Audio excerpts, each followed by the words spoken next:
Your Honors, thank you for allowing me to have a voice in the national conversation regarding charter change. Once again, our country is in crucial crossroads. And for our nation to continue its journey towards development with our neighbors, it is imperative to review the fundamental laws that will drive much needed economic growth. Fundamentally, Your Honors, Mr. Chairman, we cannot give what we do not have. As a private citizen, we look forward to harmony in our families, cooperation in our communities, inclusive growth in the nation, order in the state, and security in our shores.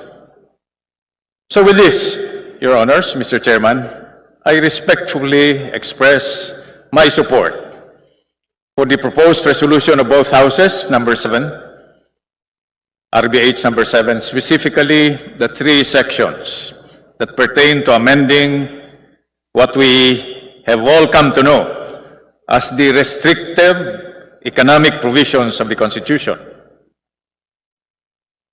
To alter our Constitution, let it commence with amending these economic provisions to enhance our development, including the country's security.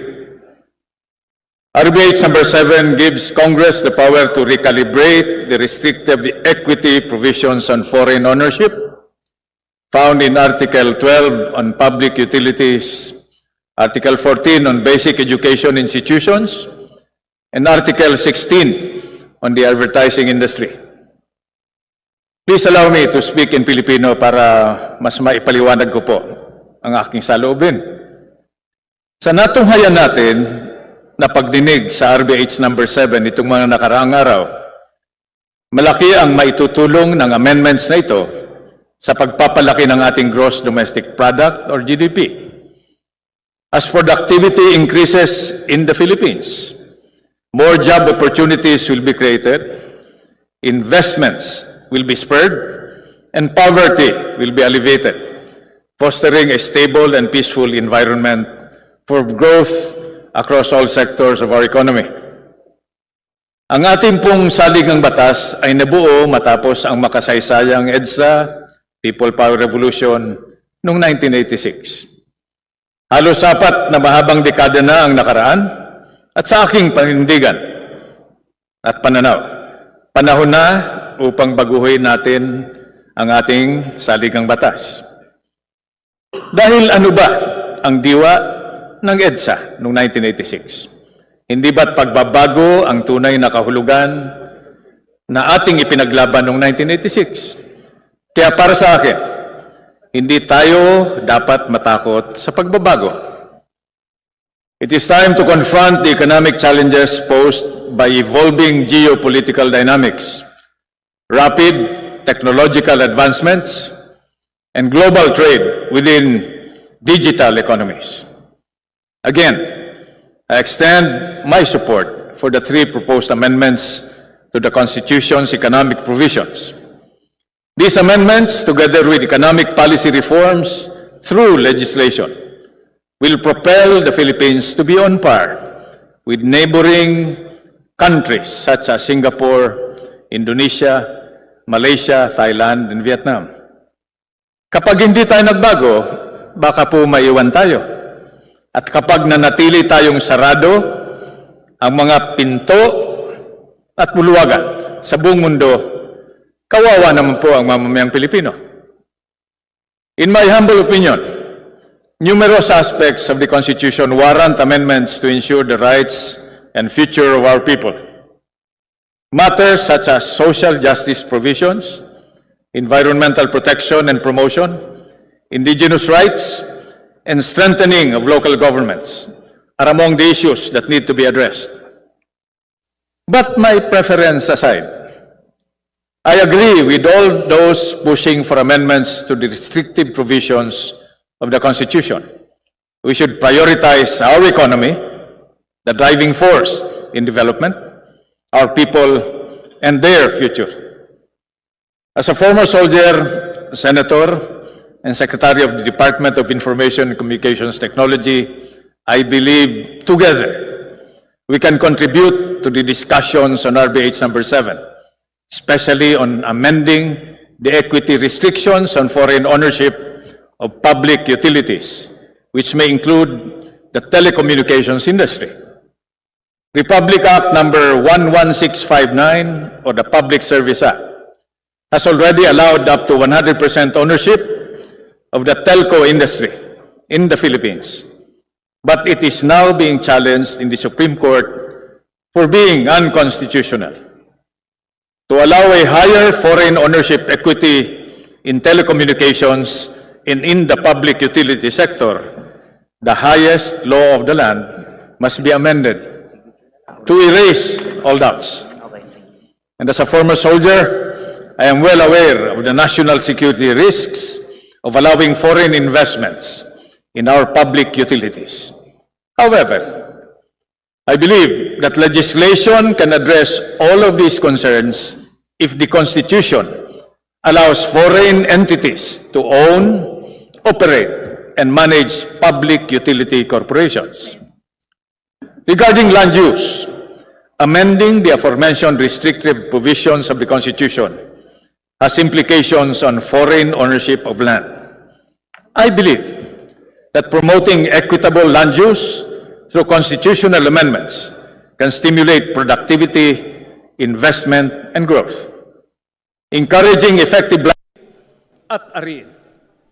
It is essential to engage in extensive consultations with various stakeholders to ensure that proposed amendments address the root causes of inequity and garner widespread support. By carefully examining our current Constitution, we can foster more equitable land use, stimulate investment, and achieve inclusive economic growth and development.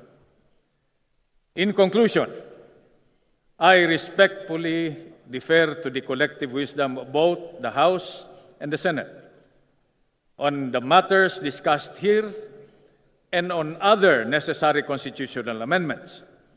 I believe that unity and collaboration, together as a people, together as Filipinos, are fundamental in working towards the national welfare and the greater good of the country. Your Honors, bilang sundalo, nilabanan natin ang mga kaaway ng Estado at ang mga gustong manlupig sa ating Republika. Ngunit ang totoong kalaban nating lahat ng ating bansa ay ang patuloy na pagkalugmok sa kahirapan ng ating mga kababayan. Amending the economic provisions of the Philippine Constitution is a step towards economic prosperity, job creation, and ultimately reducing the factors that lead to unrest and conflict. I firmly support these amendments for the betterment of our nation. Maraming salamat po. Thank you very much, the Honorable Gregorio Honasan. Ang pagpalit ng konstitusyon natin, 2 beses tayong nag-aproba ng buong bagong konstitusyon at tinanggap naman natin. At it has been 36 years that we've had this constitution, and it should allay the fears of the Filipinos na hindi natin babaguhin kung hindi 3 lamang na probisyon para magbago ang ating ekonomiya. Is that right? That's correct, Your Honor. Thank you, Attorney Abad. May I address my next question to former Senator Gringo Honasan. As a former elected official,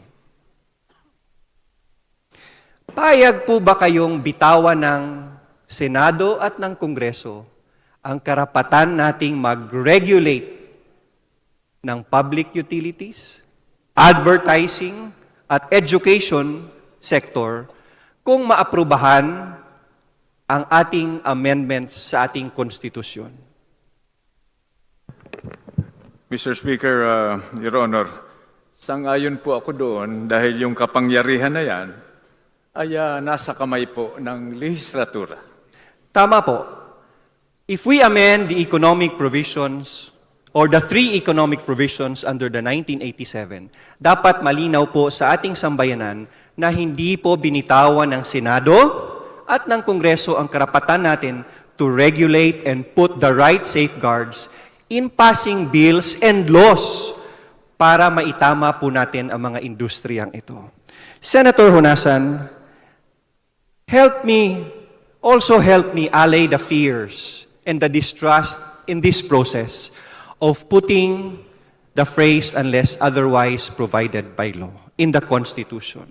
Hindi po ba na kapag ilalagay natin sa kamay ng Kongreso at ng mga senador ang poder para mag-regulate at magsabi kung anong nararapat na pagmamay-ari ng mga dayuhan, hindi ba dapat paghamon ito sa sambayan ng Pilipino na bumoto sila ng mga tamang congressman at senador, honest, competent, and trustworthy members of Congress, at huwag nilang ibenta ang boto nila para ang mga nakaupong congressman at senador ay yung mga taong pinagkakatiwalaan nila at hindi yung mga pinagdududahan nila. Tama po ba? Tama po yun, Mr. Speaker, Your Honor. At tama rin po, sangayon ako dun sa sinabi ninyo, na ang kapangyarihang yan ay nasa kamay din ng taong bayan. I could not agree with you more. So it must be clear na hindi lang po Kongreso ang involved sa pagpalit ng ating konstitusyon. Rather, it is a challenge to every Filipino to vote and to elect the right representatives and senators to take care of our economy, of our interests, and our Constitution.